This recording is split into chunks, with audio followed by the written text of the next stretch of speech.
Assalamualaikum semuanya. Apa kabar kalian? Semoga dalam keadaan sehat dan dilancarkan rezekinya oleh Allah. Amin ya robbal alamin. Alkisah, suatu pagi di tengah pasar Baghdad, orang-orang dikagetkan oleh pengumuman aneh. Perhatian, hari ini akan diadakan pemakaman besar di lapangan timur. Jenazah belum meninggal, tapi hidupnya sudah tidak ada maknanya. Semua orang bingung. Jenazah belum meninggal. Abu Nawas bikin ulah lagi nih. Dan benar, di tengah lapangan telah berdiri sebuah keranda besar yang terbuka, dihiasi bunga, dan ada spanduk bertuliskan melayat jiwa yang lupa hidup. Seorang saudagar terkenal, Tuan Wahid, sedang duduk di samping keranda dengan wajah cemberut. Abu Nawas, apa-apaan ini? Aku belum mati. Benar, tubuhmu belum, tapi jiwamu sudah terkubur sejak lama. Kurang ajar, aku kaya raya, punya 3 rumah, 8 kuda, dan 12 pengawal. Abu Nawas hanya tersenyum, lalu memanggil warga satu persatu untuk bersaksi. Saksi pertama tetangga. Tuan Wahid tak pernah menyapa, bahkan kalau kita beri salam dia tutup jendela. Saksi kedua istrinya. Ia pulang hanya untuk tidur, tak pernah tersenyum, tak pernah mendengar cerita anak-anak. Saksi ketiga cermin. Abu Nawas mengangkat cermin dan berkata, setiap pagi ia bercermin, tapi yang ia lihat hanyalah kerutan wajah, bukan kerutan hati yang kesepian. Tuan Wahid mulai goyah. Jadi kalian semua menganggap aku mati? Abu Nawas menepuk pundaknya. Kau masih bisa hidup kembali, tapi bukan dengan harta, melainkan dengan hati. Bagaimana caranya? Cium anakmu, peluk istrimu, ucapkan terima kasih pada pegawaimu, dan sesekali beri makan orang yang lapar, meski tidak menguntungkan. Itulah tanda bahwa kamu masih manusia. Akhirnya Tuan Wahid masuk ke keranda itu, berbaring menutup matanya, lalu bangun kembali. Ia berdiri dan berkata, hari ini aku benar-benar hidup. Orang-orang bertepuk tangan. Dan sejak hari itu ia berubah, tak lagi marah-marah, sering keliling pasar untuk membagikan roti. Dan tiap pagi ia menyapa tetangganya dengan senyum yang tulus. Orang-orang pun mulai berkata, Abu Nawas memang gila, tapi gila yang membuat kita waras. Kisah selanjutnya. Dikisahkan ada seorang sahabat raja yang tak suka dengan keberadaan Abu Nawas di ruang lingkup istana. Abu Nawas sendiri juga tidak suka kepadanya. Tapi ketidaksukaan Abu Nawas bukan tanpa sebab. Abu Nawas kerap kali mempergokinya tengah menyalahgunakan kedekatnya dengan raja untuk memeras rakyat kecil. Akan tetapi setiap kali Abu Nawas mengatakan hal itu kepada baginda raja, justru malah membelanya. Baginda raja menganggap bahwa tuduhan Abu Nawas hanya karena ketidaksukaannya. Suatu hari sahabat baginda raja tersebut diangkat jadi gubernur di mana Abu Nawas tinggal. Hanya dalam waktu sebulan, Abu Nawas sudah banyak mendapatkan aduan dari masyarakat tentang perilaku gubernur barunya itu. Wahai Abu Nawas, gubernur baru kita telah bertindak semena-mena. Ia sangat kejam sama rakyat kecil. Dan ia juga sering berbuat korupsi, kata salah satu warga. Engkau kan dekat dengan baginda raja, laporkan saja padanya Abu Nawas, biar dia dipecat, sahut lainnya. Dia itu sahabat raja, kalau saya sendirian mengadu, tentu Paduka lebih percaya padanya, ujar Abu Nawas. Lalu apa yang harus kita lakukan? Kita tidak mau terus-terusan tertindas oleh ulah gubernur baru itu, kata para warga. Mendengar keluhan tersebut, sejenak Abu Nawas terdiam. Ia memikirkan cara supaya baginda raja percaya kepadanya. Lebih baik kita ke istana sama-sama. Nanti di hadapan baginda raja, biar aku yang bicara untuk mewakili kalian, ucap Abu Nawas. Maka pada keesokan harinya, Abu Nawas dan beberapa puluh warga datang menghadap baginda raja. Melihat Abu Nawas datang dengan membawa orang banyak, sempat membuat baginda raja kaget. Ada apa Abu Nawas? Kenapa kau bawa orang banyak sekali? Tanya baginda raja. Mereka mau mengatakan bahwa gubernur baru yang Paduka angkat telah berbuat zalim. Ia semena-mena dengan rakyat kecil, dan ia juga sering memakan dana bantuan yang seharusnya diberikan kepada warga miskin, kata Abu Nawas memberitahu. Spontan Baginda Raja kaget mendengarnya. Apa benar begitu? Tanya Baginda Raja kepada warga yang datang. Benar, Paduka yang mulia, jawab mereka serempak. Kalian jangan bohong ya, setahu saya gubernur kalian itu adil dan bijaksana. Ucap Baginda Raja yang tidak tahu kondisi sebenarnya. Melihat hal tersebut, Abu Nawas segera maju ke depan. Wahai Paduka yang mulia, apalah arti adil dan bijaksana gubernur kami, jika tidak dinikmati oleh warga provinsi lain? Oleh karena itu, sudilah kiranya Baginda Raja memindahkan gubernur kami ke tempat yang lain, agar keadilan dan kebijaksanaannya bisa dinikmati seluruh rakyat, kata Abu Nawas beralasan. Mendengar itu, Baginda Raja tertawa sambil meninggalkan mereka. Baginda Raja pun mengabulkan permintaan Abu Nawas dan para rakyatnya. Begitulah cara Abu Nawas memberitahu kelakuan sahabat Baginda Raja tanpa harus menyakiti hati Baginda Raja. Kisah selanjutnya. Dikisahkan suatu hari Abu Nawas sedang duduk-duduk santai di beranda rumah bersama istri tercinta. Tak lama ia baru teringat bahwa keledainya ternyata belum diberi makan. Abu Nawas lalu menoreh ke arah istrinya mengatakan sesuatu. Berdirilah dan berilah makan keledai, ucapnya. Dikarenakan sudah capek seharian mengerjakan pekerjaan rumah, sang istri pun menolaknya.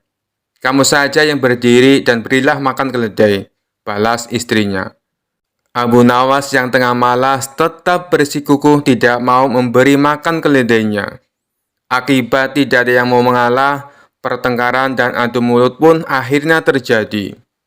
Setelah lelah bertengkar, dibuatlah kesepakatan. Siapa yang pertama berbicara harus memberi makan keledai tersebut. Abu Nawas pun memilih duduk di pojok ruangan.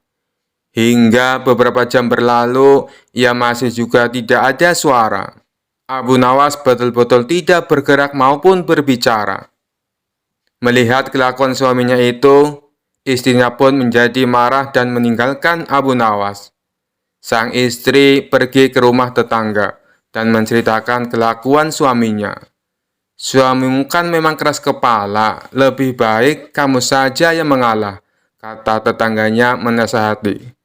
Setelah waktu menjelang malam, sang istri tidak pulang. Dia membiarkan Abu Nawas seorang diri di rumah. Tidak berapa lama ada seorang pencuri yang masuk ke rumah Abu Nawas. Ketika masuk rumah Abu Nawas sangat sepi, tidak ada suara, membuat si pencuri yakin bahwa tidak ada siapapun di rumah itu. Namun sang pencuri sempat terkejut, karena waktu melihat ke arah pojok ruangan ada sosok Abu Nawas yang duduk terdiam sambil terus melotot ke arah si pencuri. Si pencuri pun menjadi ketakutan. Ia langsung bersimpuh di depan Abu Nawas untuk memohon ampun. Tapi Abu Nawas tidak memberi reaksi apapun. Dia tetap duduk terdiam dengan mata melotot. Melihat hal itu, si pencuri merasakan ada keanehan pada diri Abu Nawas. Si pencuri lalu menepuk-nepuk bahu Abu Nawas, namun masih tetap terdiam dan tidak bergerak. Jangan-jangan orang ini menderita kelumpuhan dan bisu, pikir si pencuri. Pencuri itu pun melanjutkan aksinya. Ia segera mengumpulkan barang-barang berharga yang ada di rumah Abu Nawas. Sampai pada akhirnya si pencuri mengambil sorban di atas kepala Abu Nawas untuk mengetes apakah dia dapat berbicara atau tidak. Ternyata Abu Nawas masih juga tidak bergerak. Ia betul-betul diam 1000 bahasa, seperti orang yang baru dikutuk menjadi batu.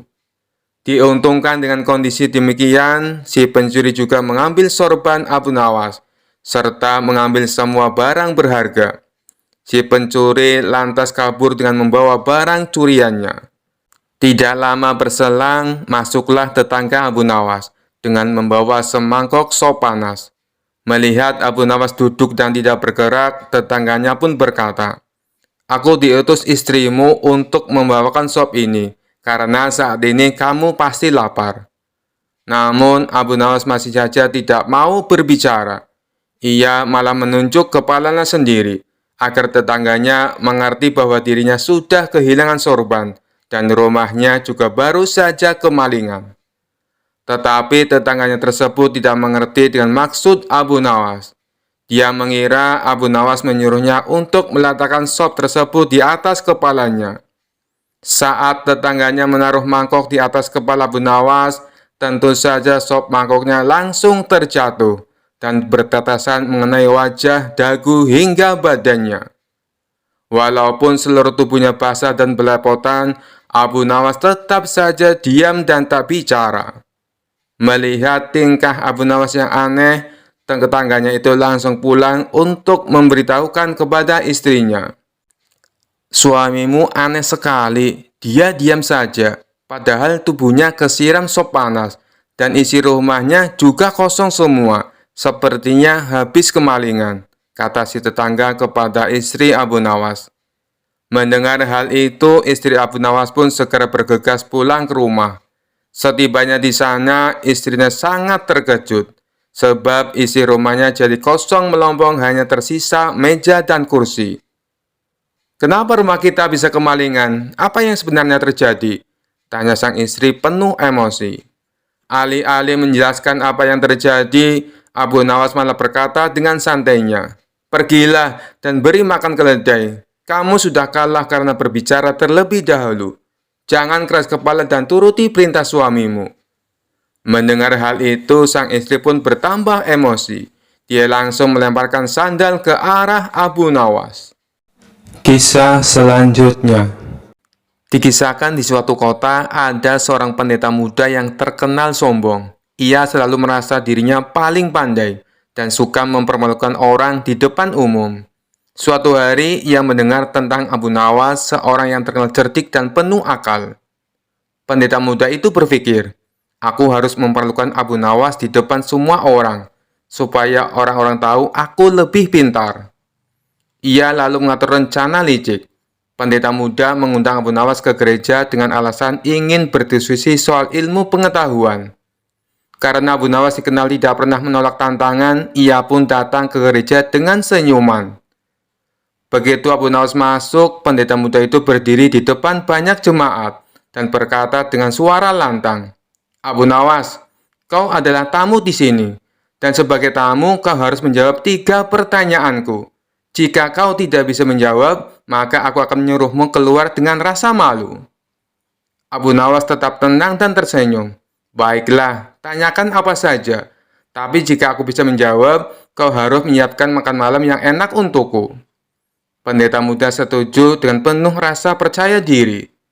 Pertanyaan yang pertama, apa yang paling dekat dengan kita di dunia ini? Abu Nawas menjawab tanpa ragu, "Kematian, sebab tak ada yang tahu kapan ia akan datang, dan ia selalu mengikuti kita kemanapun kita pergi." Pendeta muda terdiam, tak menyangka Abu Nawas bisa menjawab dengan begitu cepat dan bijak. Pertanyaan yang kedua, apa yang paling berat di dunia ini? Abu Nawas tersenyum dan berkata, "Menahan nafsu dan amarah. Banyak orang kuat mengangkat beban berat, tapi sedikit yang mampu menahan dirinya sendiri." Para jemaat mengangguk setuju mendengar jawaban Abu Nawas. Sementara pendeta muda mulai terlihat gugup. Pertanyaan yang ketiga, apa yang paling ringan di dunia ini? Abu Nawas dengan tenang menjawab, "Meninggalkan ibadah dan kebaikan. Banyak orang dengan mudah meninggalkannya hanya karena alasan sepele." Pemuda muda terdiam, ia tahu bahwa semua jawaban Abu Nawas benar dan sangat bijaksana. Para jemaat pun mulai berbisik-bisik memuji kecerdasan Abu Nawas. Karena merasa dipermalukan di depan umum, pendeta muda mencoba trik terakhirnya. "Baiklah, kau menjawab semua pertanyaan dengan baik. Tapi sebelum aku menyiapkan makan malam untukmu, aku ingin melihat apakah kau benar-benar cerdik. Bisakah kau menghilang dari tempat ini tanpa berjalan keluar lewat pintu?" Abu Nawas tersenyum lebar dan berkata, "Tentu saja." Ia lalu duduk tenang, memejamkan mata dan berkata, "Sekarang aku sudah tidak ada di sini. karena jiwaku sudah melayang jauh ke negeri lain, yang tinggal hanya tubuhku. Jadi aku sudah hilang. Semua orang tertawa terbahak-bahak mendengar kecerdikan Abu Nawas. Sementara pendeta muda hanya bisa menahan malu. Akhirnya ia memenuhi janjinya dengan menghidangkan makan malam yang enak untuk Abu Nawas. Kisah selanjutnya. Abu Nawas dikenal sebagai orang yang cerdik dan penuh akal. Suatu hari seorang teman dekatnya, Karim, datang mengeluh soal seorang saudagar kaya tapi pelit. Abu Nawas, saudagar itu punya banyak uang, tapi pelit sekali. Bahkan untuk sekedar memberi derma kepada orang-orang miskin di sekitarnya, keluh Karim. Abu Nawas tersenyum penuh arti. Tenang saja Karim, aku akan memberinya pelajaran yang tak akan dia lupakan. Abu Nawas menyusun rencana. Ia menyamar sebagai seorang dokter terkenal yang datang dari luar negeri, lengkap dengan jubah putih panjang, tas dokter, dan kacamata bulat. Ia bahkan membawa botol-botol kecil yang diisinya dengan air dan rempah-rempah, lalu ia labeli sebagai obat ajaib. Ia mendatangi rumah saudara tersebut dan memperkenalkan diri. Assalamualaikum, aku adalah dokter Abu Nawas, seorang tabib terkenal dari negeri jauh. Kudengar Anda sedang membutuhkan pengobatan khusus. Saudagar kaya itu yang selalu khawatir akan kesehatannya, meski sebenarnya sehat-sehat saja, segera mengundang Abu Nawas masuk. Setelah duduk, Abu Nawas mulai berpura-pura memeriksa saudagar itu. Ia memegang denyut nadi, melihat lidah dan mengetuk lututnya dengan sendok. Sesekali Abu Nawas mengangguk serius. Ya, ini serius sekali, kata Abu Nawas dengan nada tegas. Kau terkena penyakit pelitis akutis. Saudara itu kebingungan. Pelitis akutis? Penyakit apa itu, Tuan Dokter? Abu Nawas menggelengkan kepala, pura-pura prihatin. Ini penyakit langka. Jika tidak segera diobati, kau bisa kehilangan seluruh hartamu dalam semalam. Gejalanya adalah rasa takut yang berlebihan untuk berbagi. Aku harus segera menangani ini. Abu Nawas mengeluarkan botol-botol ajaibnya dan berkata, ini adalah ramuan khusus. Namun obat ini hanya bekerja jika kau bersedia mendonasikan hartamu kepada orang miskin. Semakin besar donasi, semakin cepat kau sembuh. Saudagar itu panik. Ia takut kehilangan hartanya, tetapi ia lebih takut terkena penyakit yang disebut Abu Nawas. Baiklah, Tuan Dokter, aku akan menyumbangkan sebagian hartaku. Abu Nawas langsung memanggil beberapa orang miskin yang kebetulan lewat. Ini, berikan sebagian uangmu kepada mereka sekarang juga, perintahnya. Saudagar itu dengan enggan mulai membagikan uang kepada orang-orang miskin. Abu Nawas terus mengawasi dengan wajah serius. Setelah beberapa saat, Abu Nawas berkata, luar biasa, penyakitmu mulai sembuh. Tapi ingat, untuk benar-benar sembuh, kau harus terus berbagi setiap minggu. Beberapa minggu kemudian, saudagar itu merasa dirinya lebih baik. Ia bahkan mulai merasa senang berbagi dengan orang lain. Namun saat ia mendengar bahwa Dr. Abdul Nawas sebenarnya adalah Abdul Nawas, ia malah tertawa. Abu Nawas memang pintar sekali. Dia menipuku, tapi aku tak marah. Aku justru merasa lebih bahagia sekarang. Sejak saat itu, saudagar tersebut berubah menjadi orang yang dermawan. Dan Abu Nawas kembali terkenal sebagai sosok cerdik yang selalu punya cara unik untuk memperbaiki keadaan. Kisah selanjutnya. Dikisahkan pada suatu hari, seorang pedagang kaya raya dari negeri tetangga datang menemui Abu Nawas. Ia mendengar kabar bahwa Abu Nawas adalah seorang yang sangat cerdas, sekaligus seorang muslim yang taat.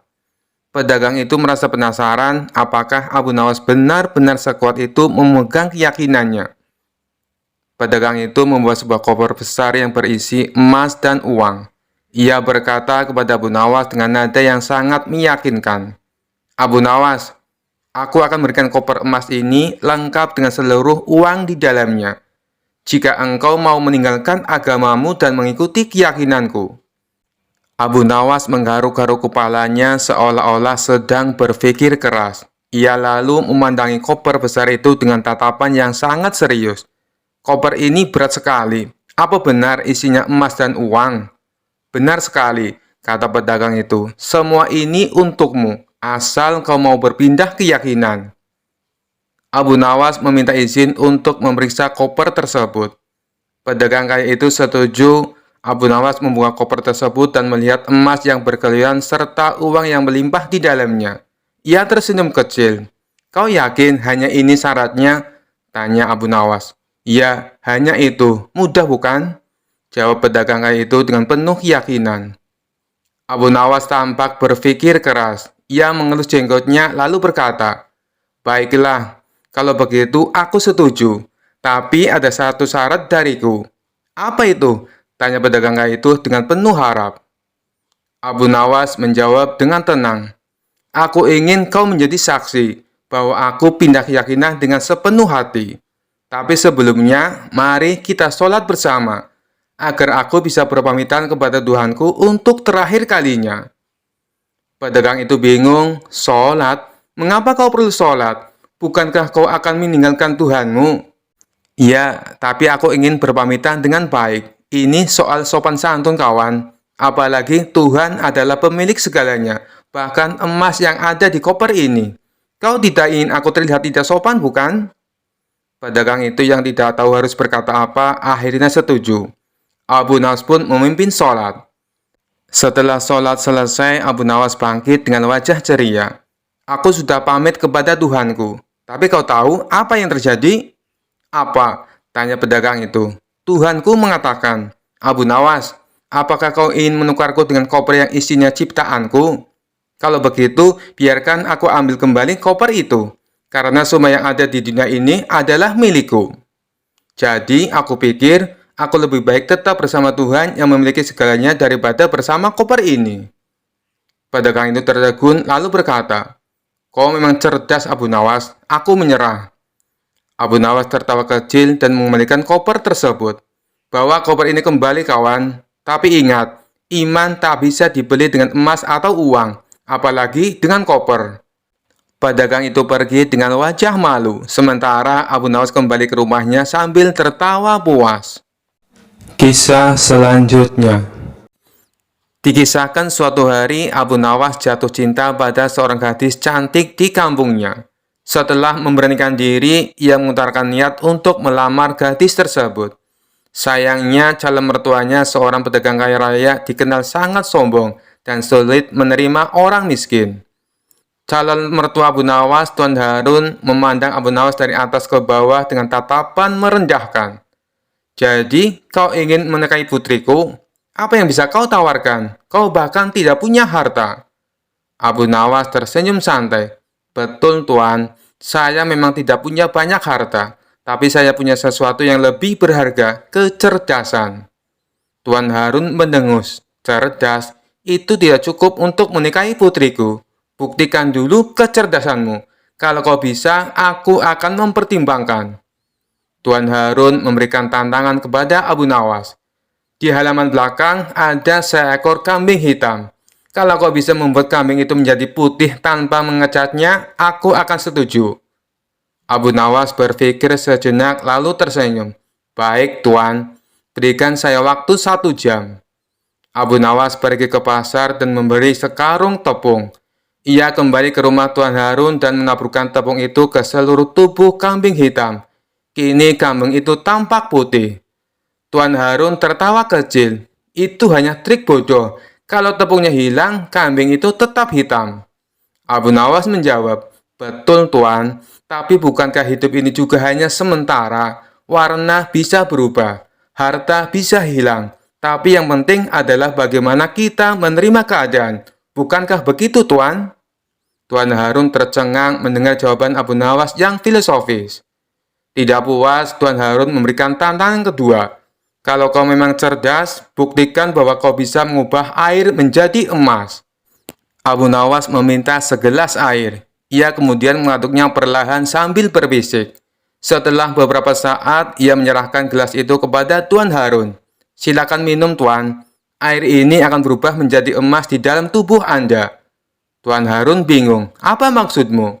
Abu Nawas menjelaskan, "Setelah Tuan meminum air ini, tubuh Tuan akan mendapatkan energi untuk bekerja lebih keras, menghasilkan uang lebih banyak, dan menjadi lebih kaya.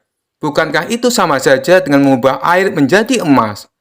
Tuan Harun tak bisa membantah logika Abu Nawas. Melihat kecerdasan Abu Nawas, calon mertuanya akhirnya menyerah. Baiklah Abu Nawas, aku setuju kau menikahi putriku. Tapi ingat, kalau kau gagal membahagiakannya, kau akan berhadapan denganku. Abu Nawas tersenyum. Jangan khawatir Tuan, kebahagiaan adalah keahlianku. Pernikahan pun digelar dengan meriah. Dan Abu Nawas berhasil membuktikan bahwa kecerdasan bisa mengalahkan segala ujian, termasuk calon mertua yang sulit. Kisah selanjutnya. Suatu malam yang tenang, Abu Nawas tidur dengan pulas di rumahnya. Namun, tiba-tiba dalam tidurnya, ia mulai gelisah. Matanya berkedut, nafasnya tersengal-sengal, dan tubuhnya bergerak seakan-akan sedang berlari. Ternyata Abu Nawas sedang bermimpi buruk dikejar-kejar harimau. Di dalam mimpinya, Abu Nawas berada di sebuah hutan lebat. Ia mendengar deru nafas berat dari balik semak-semak. Ketika menoleh ke belakang, ia melihat seekor harimau besar berlari ke arahnya dengan mata yang bersinar ganas. "Astagfirullah, harimau!" seru Abu Nawas dalam mimpi itu. Sambil berlari secepat mungkin, tapi seperti mimpi pada umumnya, kakinya terasa berat. Dan setiap langkahnya seperti berjalan di lumpur. Harimau itu semakin mendekat dan Abu Nawas mulai panik. "Lari Abu Nawas, lari!" Ia berteriak pada dirinya sendiri. Namun tak peduli seberapa keras ia mencoba, harimau itu semakin dekat. Taringnya terlihat tajam dan siap menerkam. Ketika Abu Nawas sudah hampir menyerah, tiba-tiba ia tersandung batu besar dan terjatuh. Dengan cepat, harimau itu melompat ke arahnya. Tapi sebelum harimau itu menerkam, Abu Nawas berteriak, "Tunggu, tunggu dulu!" Ajaibnya, harimau itu berhenti di udara, menggantung seperti sedang mempertimbangkan kata-kata Abu Nawas. "Kenapa kau berhenti?" tanya harimau bingung. Abu Nawas yang sudah terpojok tiba-tiba mendapatkan ide cerdik. "Kau tidak boleh menerkamku sekarang," katanya dengan nada yakin. "Aku sedang bermimpi, dan dalam mimpi aku yang mengendalikan segalanya." Harimau itu menatapnya curiga. "Apa maksudmu?" Abu Nawas melanjutkan dengan percaya diri. "Aku bisa mengubahmu menjadi apapun yang aku mau. Bagaimana kalau aku membuatmu jadi kucing manis saja? Atau mungkin seekor ayam?" Harimau itu mulai panik. "Ayam? Tidak, aku tidak mau jadi ayam." Abu Nawas tersenyum lebar. "Lalu bagaimana kalau kita buat kesepakatan? Aku tidak akan mengubahmu jadi ayam, asalkan kau tidak menerkamku." Harimau itu berpikir sejenak, lalu setuju. "Baiklah, kita punya kesepakatan. Aku tidak akan menerkammu."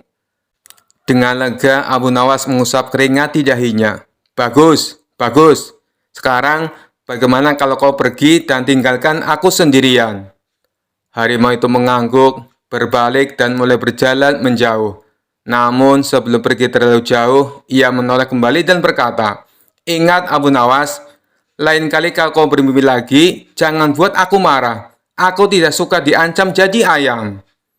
Abu Nawas tertawa dalam mimpinya, merasa telah menang dengan kecerdikannya. Dan saat itu juga ia terbangun. Keringatnya masih membasahi dahi, tapi ia tetap tersenyum lega. Keesokan harinya, para tetangga bertanya, "Abu Nawas, kenapa semalam kau berteriak-teriak dalam tidurmu? Apa kau bermimpi buruk?" Abu Nawas tertawa dan menjawab, "Tidak, hanya mimpi dikejar harimau. Tapi tenang saja, kami sudah membuat kesepakatan. Harimau itu tidak akan berani lagi menerkamku." Kisah selanjutnya. Dikisahkan suatu hari Abu Nawas dipanggil menghadap Raja Harun al-Rasyid. Dengan nada serius sang raja berkata, "Abu Nawas, aku telah menemukan pasangan yang cocok untukmu. Dia cantik, baik hati, dan dari keluarga terhormat." Abu Nawas tersenyum. "Terima kasih Baginda, saya siap menikah jika itu kehendak Baginda. Tapi siapa dia?" Raja menepuk bahunya. "Dia adalah putri seorang bangsawan. Tapi ada satu hal yang perlu kau tahu. Dia buta." Abu Nawas terkejut tetapi berusaha tetap tenang. "Buta Baginda? Apakah Baginda yakin ini keputusan yang tepat?" Raja menjawab dengan nada bijak. "Iya, dia buta tapi hatinya terang. Jangan kau nilai seseorang hanya dari matanya, Abu Nawas. Ini akan menjadi pelajaran untukmu. Setelah menerima keputusan raja, Abu Nawas akhirnya bertemu dengan calon istrinya. Gadis itu memang cantik dengan senyum manis dan tutur kata yang lembut. Abu Nawas, kata gadis itu, aku tahu kau dipaksa menikah denganku, tapi aku harap kau ikhlas menerima keadaanku. Abu Nawas tersenyum, tentu Nona, keikhlasan adalah kekuatan terbesar manusia, dan saya yakin kita bisa saling melengkapi. Namun dalam hati, Abu Nawas mulai memikirkan cara agar ia bisa keluar dari situasi ini tanpa menyinggung perasaan siapapun. Di malam harinya, Abu Nawas menemui raja dan berkata, Baginda, saya ingin menikah dengan gadis itu, tapi ada satu syarat. Raja terkejut, apa syaratmu Abu Nawas? Saya ingin menguji kesetiaan dan keberanian calon istri saya, jawab Abu Nawas. Beri waktu saya seminggu untuk melihat apakah dia mau menerima ujian ini. Raja setuju meski sedikit bingung dengan permintaan Abu Nawas. Abu Nawas menemui gadis itu keesokan harinya dan berkata, Nona, sebelum kita menikah, saya ingin memastikan bahwa kau adalah orang yang tepat untuk menjadi pendamping hidupku. Bisakah kau melakukan sesuatu untukku? Gadis itu dengan percaya diri menjawab, apa saja Abu Nawas, katakanlah. Abu Nawas tersenyum, aku ingin kau belajar memanah. Seorang istri harus bisa melindungi suaminya di masa sulit. Gadis itu tertawa. Abu Nawas, bagaimana aku bisa memanah kalau aku bahkan tak bisa melihat sasaran? Tidak apa-apa, balas Abu Nawas. Aku akan menjadi sasarannya. Kau hanya perlu mendengar suaraku dan menembak ke arah itu. Setelah seminggu belajar, gadis itu benar-benar mencoba memanah Abu Nawas. Dengan bimbingan Abu Nawas, panahnya malah melesat jauh dan menancap di sebuah pohon. Melihat kejadian ini, Abu Nawas dengan cerdik berkata kepada raja, Baginda, calon istri saya luar biasa, tapi saya khawatir jika suatu hari saya membuatnya marah, saya tidak akan selamat. Raja tertawa terbahak-bahak mendengar alasan Abu Nawas.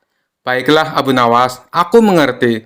Kau bebas dari perjodohan ini, tapi aku harap kau tetap menghormati gadis itu. Akhirnya Abu Nawas berhasil keluar dari pernikahan itu tanpa menyakiti perasaan siapapun. Kisah selanjutnya. Dikisahkan suatu hari di sebuah pasar kota Baghdad terdengar kabar mengejutkan bahwa ada seorang biarawati asing yang pernah membakar Al-Quran di negeri asalnya. Biarawati itu terkenal sebagai sosok yang sombong dan gemar memperdebatkan agama dengan orang-orang. Kali ini ia datang ke Baghdad dan menantang siapa saja untuk berdebat. Mana orang pintar di kota ini? Aku ingin membuktikan bahwa kepercayaanku lebih baik daripada kalian semua. Teriak sang biarawati dengan lantang di tengah kerumunan. Mendengar keributan itu, Abu Nawas yang kebetulan lewat langsung maju ke depan dengan santai. Aku Abu Nawas, orang biasa di kota ini. Aku menerima tantanganmu, katanya dengan senyum penuh percaya diri. Biarawati itu menatap Abu Nawas dari atas ke bawah. Kau, tampangmu saja seperti pengemis. Kau yakin bisa berdebat denganku? Abu Nawas tertawa kecil. Tidak perlu tampang pintar untuk menang dalam debat. Cukup dengan akal sehat. Baiklah, kata si biarawati. Aku pernah membakar Al-Quran dan lihat, tidak ada yang terjadi padaku. Itu buktinya kitab kalian tidak punya kekuatan apa-apa. Orang-orang yang mendengar ucapan itu terkejut, tapi Abu Nawas tetap tenang. Ia mengusap dagunya, berpikir sejenak, lalu berkata, Baik, kalau begitu mari kita uji logika sederhana. Uji apa? Tanya biarawati dengan nada mengejek. Abu Nawas menunjuk sebuah botol kecil berisi air yang dijual oleh pedagang di pasar. Coba ambil botol itu, lalu bakar airnya hingga habis. Biarawati mengerutkan dahi. Bakar air, itu mustahil. Air tidak bisa terbakar, hanya akan menguap. Abu Nawas tersenyum lebar. Nah, sama seperti air tidak bisa terbakar. Firman Tuhan dalam Al-Quran tidak bisa dihapus hanya dengan membakar kertasnya. Yang kau bakar hanyalah kertas, bukan isi atau makna dari firman Tuhan itu. Kerumunan yang mendengar jawaban Abu Nawas bersorak dan tertawa. Sementara biarawati itu terdiam, wajahnya memerah karena malu. Jadi, apa yang kau bakar itu hanya lembaran kertas biasa. firman Tuhan tetap ada di hati orang-orang yang membacanya dan mengamalkannya. Lanjut Abu Nawas dengan nada lembut tapi penuh makna. Biarawati itu akhirnya mengangguk malu-malu. Kau benar, Abu Nawas. Aku baru sadar. Meskipun aku membakar kertas, aku tidak bisa menghancurkan makna atau keyakinan yang ada di dalam hati orang-orang. Abu Nawas tersenyum ramah. Tidak masalah, yang penting kau sudah paham. Dan mulai sekarang, coba hargai keyakinan orang lain. Siapa tahu suatu saat kau sendiri akan menemukan kebenaran sejati. Biarawati itu pun pergi dengan perasaan campur aduk. Sementara orang-orang memuji kecerdasan Abu Nawas. Kisah selanjutnya. Suatu hari, Baginda Raja merasa penasaran dengan kecerdikan Abu Nawas yang seringkali berhasil memecahkan berbagai masalah sulit dengan cara unik. Ia pun berpikir, kalau Abu Nawas pintar, maka aku harus berguru padanya agar aku bisa lebih bijaksana. Raja lalu memanggil Abu Nawas ke istana. Ketika Abu Nawas tiba, Raja langsung menyampaikan keinginannya. Abu Nawas, aku ingin kau menjadi guruku. Ajari aku cara berpikir cerdik dan licik seperti dirimu. Abu Nawas tertegun, tapi ia pun tersenyum licik. Tentu saja Baginda, aku akan senang sekali mengajari Baginda. Tapi ada satu syarat. Baginda harus menuruti apapun yang aku perintahkan tanpa bertanya. Raja yang penuh percaya diri langsung menyanggupi syarat tersebut. Baik Abu Nawas, aku akan menurut. Mulailah pelajarannya. Abu Nawas tersenyum kemudian berkata, baiklah, pelajaran pertama, Baginda harus pergi ke pasar dengan membawa kendi penuh air. Dan berdirilah di tengah pasar sambil meneriakkan, inilah minyak wangi terbaik di negeri ini. Lakukan itu sampai semua orang berkumpul. Raja bingung, minyak wangi dari air, orang-orang akan tertawa padaku. Protes sang raja. Ini bagian dari pelajaran Baginda, jawab Abu Nawas sambil menahan tawa. Kalau Baginda ingin belajar kecerdikan, Baginda harus belajar menghadapi ejekan dulu. Raja pun akhirnya pergi ke pasar sambil membawa kendi air itu. Di tengah pasar, ia mulai berteriak, inilah minyak wangi terbaik di negeri ini. Orang-orang yang lewat mulai tertawa kecil melihat tingkah sang raja. Seorang pedagang mendekat dan berkata, Baginda, bukankah itu hanya air biasa? Raja menahan malu tapi ingat janjinya pada Abu Nawas. Ia pun menjawab dengan lantang, tidak, ini minyak wangi terbaik. Setelah beberapa saat menahan malu di pasar, Raja kembali ke istana dengan wajah merah. Abu Nawas menyambutnya dengan senyum lebar. Baginda, pelajaran kedua sekarang. Kali ini Baginda harus menanam biji-bijian di taman istana sambil menghadap ke arah matahari terbenam, kata Abu Nawas serius. Raja yang meleleh berkata, apa gunanya semua ini Abu Nawas? Ini semua tak ada artinya. Abu Nawas tersenyum sambil berkata, Baginda, inti dari semua ini adalah bahwa tidak semua masalah diselesaikan dengan cara logis atau serius. Kadang masalah bisa dihadapi dengan berpikir terbalik atau bahkan bercanda. Raja akhirnya tertawa terbahak-bahak menyadari bahwa Abu Nawas mengajarinya untuk berpikir lebih fleksibel dan menikmati setiap tantangan tanpa terlalu serius. Pelajaran itu pun menjadi pelajaran tak terlupakan bagi sang raja. Dan sejak itu ia belajar untuk lebih terbuka pada cara-cara unik dalam menghadapi sebuah masalah. Kisah selanjutnya. Dikisahkan suatu hari di istana Raja Harun al-Rasyid, ada seorang pria datang dan mengaku sebagai Habib keturunan Nabi. Orang-orang di istana mempercayainya dan memperlakukannya dengan sangat hormat. Namun, Abu Nawas mencium gelagat aneh dari pria ini. Baginda, saya rasa kita harus menguji kebenaran pengakuannya, kata Abu Nawas. Raja pun langsung setuju atas usulan Abu Nawas. Apa rencanamu, Abu Nawas? Abu Nawas pun berbisik-bisik pada Raja. Lalu mereka berdua tertawa terbahak-bahak. Rencana licik pun dimulai. Keesokan harinya, Abu Nawas mengundang pria yang mengaku Habib itu ke sebuah jamuan khusus di istana. Selama jamuan, Abu Nawas mulai bercerita tentang sebuah tradisi kuno yang hanya diketahui oleh keturunan Nabi. "Wahai Habib," kata Abu Nawas dengan sopan, "sebagai keturunan Nabi, tentu Anda tahu tentang tradisi minum teh dengan daun khusus yang hanya bisa ditemukan di pegunungan tertinggi Arab." Pria itu terperangah sejenak, tetapi tidak ingin kelihatan bodoh, dia pun mengangguk. "Tentu saja, saya tahu tentang tradisi itu." Abu Nawas melanjutkan, "Bagus sekali.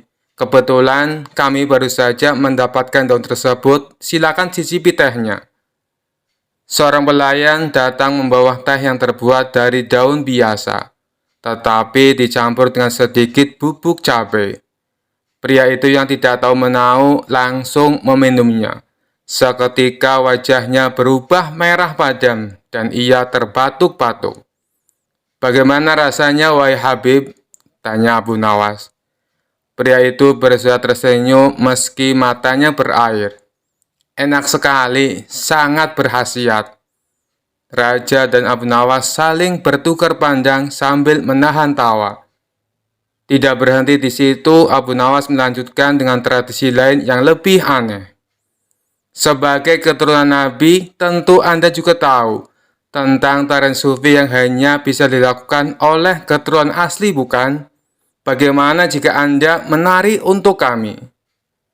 Pria itu terlihat panik, tetapi tak mau terlihat tak tahu, ia pun setuju. Ia mulai bergerak dengan gerakan aneh yang membuat semua orang di ruangan itu tertawa terpingkal-pingkal. Akhirnya Abu Nawas berkata, "Wahai Habib, Anda telah melewati semua ujian dengan sangat baik. Namun, satu ujian terakhir adalah yang paling penting. Sebagai keturunan Nabi, Anda tentu tahu tentang kemampuan berbicara dalam bahasa burung, bukan?" Pria itu terdiam sejenak, lalu dengan percaya diri mulai bersiul dan berkicau sembarangan. Seluruh ruangan meledak dalam tawa. Raja akhirnya berdiri dan berkata, "Cukuplah Abu Nawas, kita telah cukup bersenang-senang. Wahai Habib palsu, kami tahu Anda bukan keturunan Nabi. Keturunan asli tidak perlu berpura-pura dan berbohong. Pergilah dan jangan menipu orang lagi." Pria itu malu dan pergi dengan wajah tertunduk. Abu Nawas dan Raja Harun al-Rasyid tertawa terbahak-bahak. Dengan cara yang lucu dan cerdik, mereka berhasil mengungkap kebohongan dan mengajarkan pelajaran berharga tentang kejujuran. Kisah selanjutnya dikisahkan seorang hakim untuk wilayah pusat kota telah wafat setelah mengidap sakit kritis. Baginda Raja mengutus hakim baru yang terkenal dengan sosok kejam dan bengis. Ketika hakim sudah sampai di pusat kota, para saudagar, pemuka agama, dan tokoh setempat mulai berdatangan ke istana. Mereka membawa hadiah untuk Tuan Hakim sebagai ucapan selamat. Tuan Hakim menanyakan sosok Abu Nawas yang sering ia dengar. "Mana Abu Nawas? Kenapa dia belum menghadap?" tanya sang hakim. "Kami tidak tahu, Tuan. Nanti kami akan menemuinya," jawab mereka. Setelah pulang, mereka menemui Abu Nawas di rumahnya. "Hai Abu Nawas, kamu dicari Tuan Hakim," kata mereka. Abu Nawas pun ingin menemui Tuan Hakim dengan membawa sebuah hadiah yang sederhana. Namun sial, ketika di tengah perjalanan, buah-buahan yang dia bawa bergelinding di atas nampan. Abu Nawas mencoba menatanya kembali. Akan tetapi buah-buahan itu terus menggelinding di atas nampan. Karena kesal, Abu Nawas akhirnya memakan buah yang ia bawa, sehingga hanya tersisa satu butir. Sesampainya di istana, Tuan Hakim menyambutnya dengan hangat. Lalu Abu Nawas mempersembahkan hadiah buah yang hanya tersisa satu butir. Melihat itu, Tuan Hakim pun tersenyum. Ia kemudian berkata, "Meskipun hadiahmu sederhana, namun kau berhak menerima hadiah besar." Tuan Hakim menyuruh salah satu pengawalnya untuk memberikan hadiah satu kantong emas kepada Abu Nawas. Betapa senangnya Abu Nawas, ia tak menduga akan mendapatkan hadiah begitu banyak. Lalu Abu Nawas pun pulang dan memberitahukan kepada istrinya. Aku pikir Tuan Hakim galak dan pelit. Ternyata ia sangat baik dan dermawan, puji Abu Nawas. Mengapa engkau bisa seyakin itu? Tanya istrinya.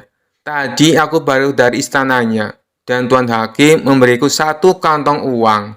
Padahal aku memberinya hadiah 1 butir buah, kata Abu Nawas. Kenapa tidak kau ulangi saja? Besok datanglah ke istana dan bawalah buah yang banyak. Pasti hadiah yang kau dapat lebih banyak lagi, kata istrinya senang. Keesokan harinya, Abu Nawas membawa sekeranjang penuh buah nanas. Ketika di perjalanan menuju istana, Abu Nawas bertemu seorang temannya. Mau kemana Abu Nawas? Tanyanya. Mau ke istana Tuan Hakim, jawab Abu Nawas. Menurutku lebih baik diganti buah yang lebih pantas Abu Nawas, seperti buah anggur, kata teman Abu Nawas. Abu Nawas pun setuju dengan usulan tersebut. Lantas ia pergi ke pasar membeli buah anggur terbaik untuk diberikan kepada Tuan Hakim. Ketika sampai di istana, Tuan Hakim menyambutnya dengan hangat.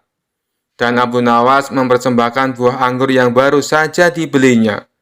Namun hadiah tersebut tidak bisa memikat Tuan Hakim. Tuan Hakim justru beranggapan Abu Nawas menghinanya, dan ia menjadi marah. Kamu tahu kan, kalau aku paling benci buah anggur? Tanya Tuan Hakim emosi. Tuan Hakim menyuruh pengawal melempari Abu Nawas dengan buah anggur.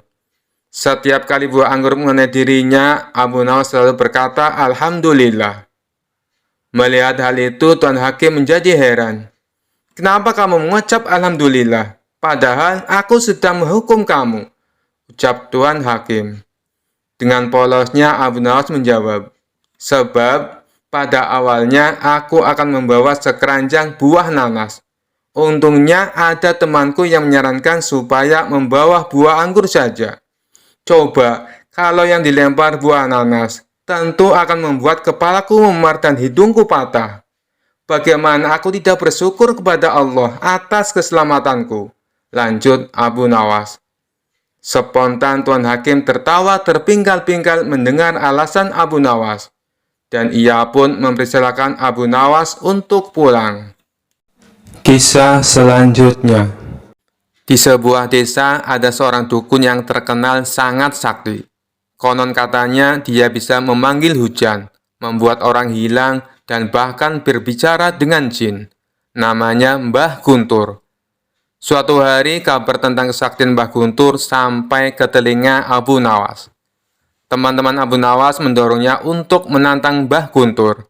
Mereka berkata, Abu Nawas, kau kan cerdik. Cobalah adu ilmu dengan Mbah Guntur. Siapa tahu kau bisa menang. Abu Nawas yang suka tantangan langsung menerima usulan itu. Dengan penuh percaya diri, dia pergi ke rumah Mbah Guntur. Abu Nawas berkata, Assalamualaikum Mbah Guntur. Saya dengar Mbah sangat sakti. Saya ingin melihat kehebatan ilmu Mbah. Bagaimana kalau kita adu ilmu? Mbah Guntur yang merasa terhina oleh tantangan itu mengelus jenggot putihnya. Baik Abu Nawas, kita adu ilmu. Jika kau kalah, kau harus mengakui aku yang paling sakti di desa ini. Abu Nawas tersenyum. Setuju Mbah, tapi kalau saya menang, Mbah harus berhenti menjadi dukun. Mbah Guntur menyetujui tantangan itu, dan mereka pun sepakat untuk memulai adu ilmu. Babak pertama, ilmu terbang. Mbah Guntur berdiri dengan penuh keyakinan. Ia membaca mantranya.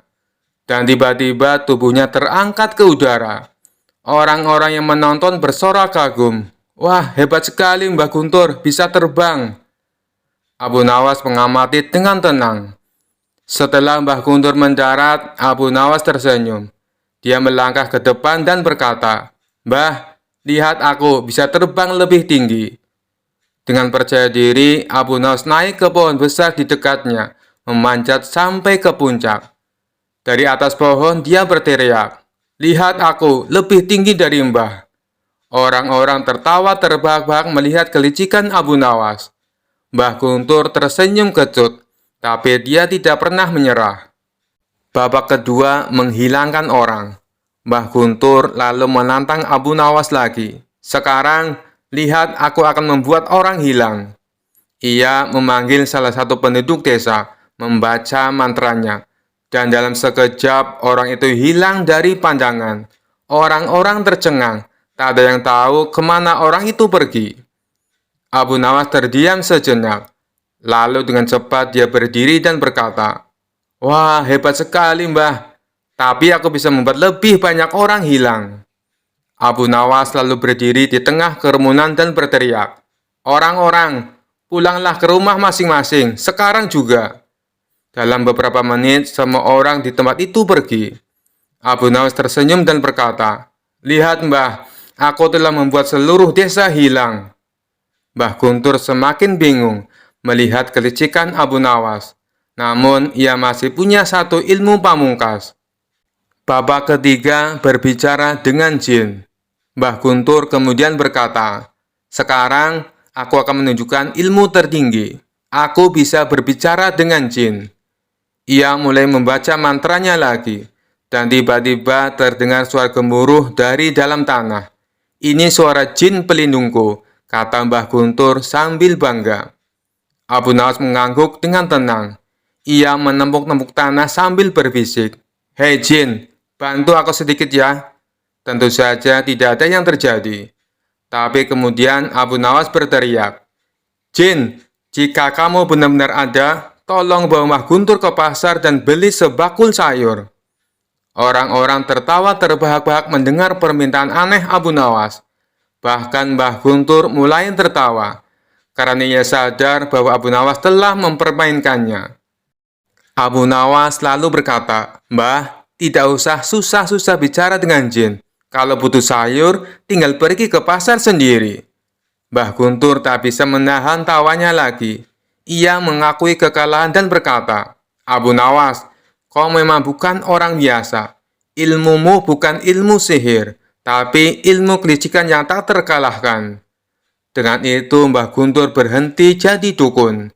Sementara Abu Nawas kembali ke rumahnya dengan hati puas, berhasil memenangkan adu ilmu tanpa menggunakan sihir sama sekali. Kisah selanjutnya. Suatu hari, Abu Nawas sedang berjalan-jalan di pasar. Seperti biasa, dia disapa oleh banyak orang yang kagum dengan kecerdasannya.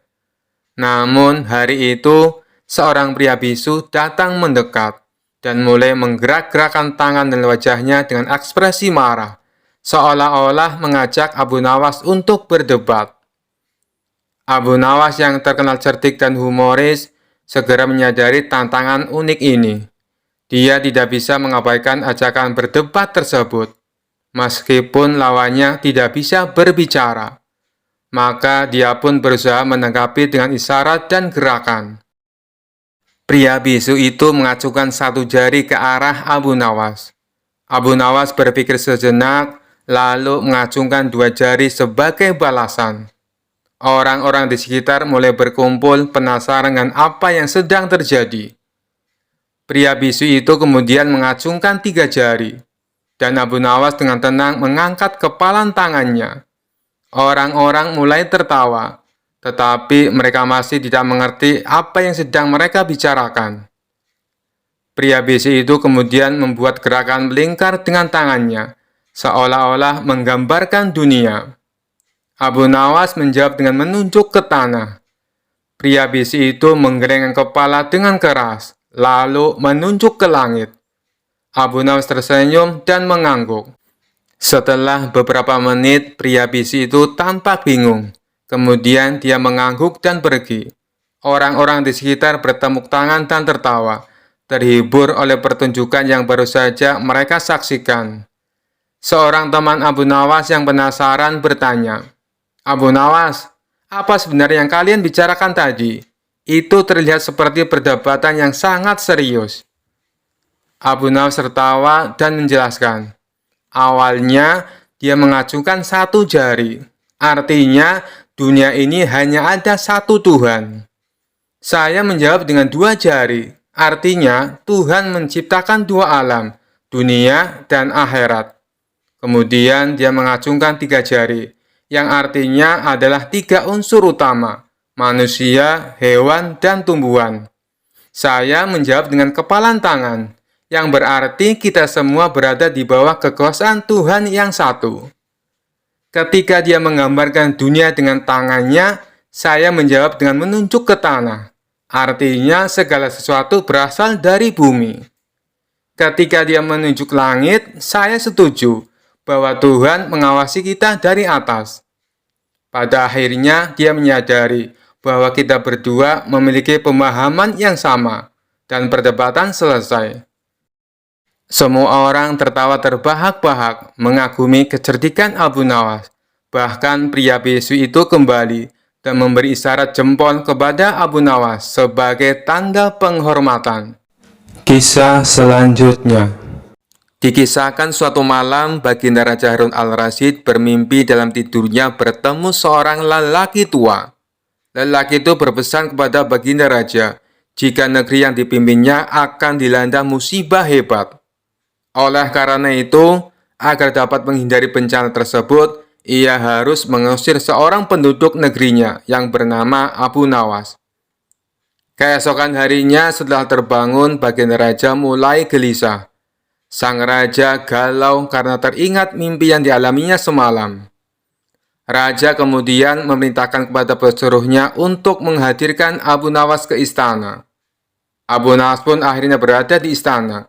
Baginda Raja kemudian berkata kepada Abu Nawas, "Hai Abu Nawas, semalam aku bermimpi. Mimpi tersebut sangat aneh. Dan aku merasakan jika mimpi itu adalah suatu pertanda buruk bagi negeriku. Dalam mimpiku, aku bertemu seorang laki-laki tua yang memakai pakaian serba putih. Ia mengatakan kepadaku, jika negeri ini akan ditimpa bencana yang sangat besar. Agar musibah itu tidak terjadi, ia berpesan agar aku mengusir seorang rakyatku dari negeri ini yang bernama Abu Nawas. Lelaki tua itu juga mengatakan, jika Abu Nawas itu ingin kembali, maka hendaklah dia tidak berpijak di atas bumi atau menghindari tunggangan apapun. Tapi jika ia tidak bisa melakukan seperti itu, maka ia tidak boleh lagi kembali ke negeri ini. Karena mimpi itu, maka aku yakin ada sebuah kesialan atas dirimu.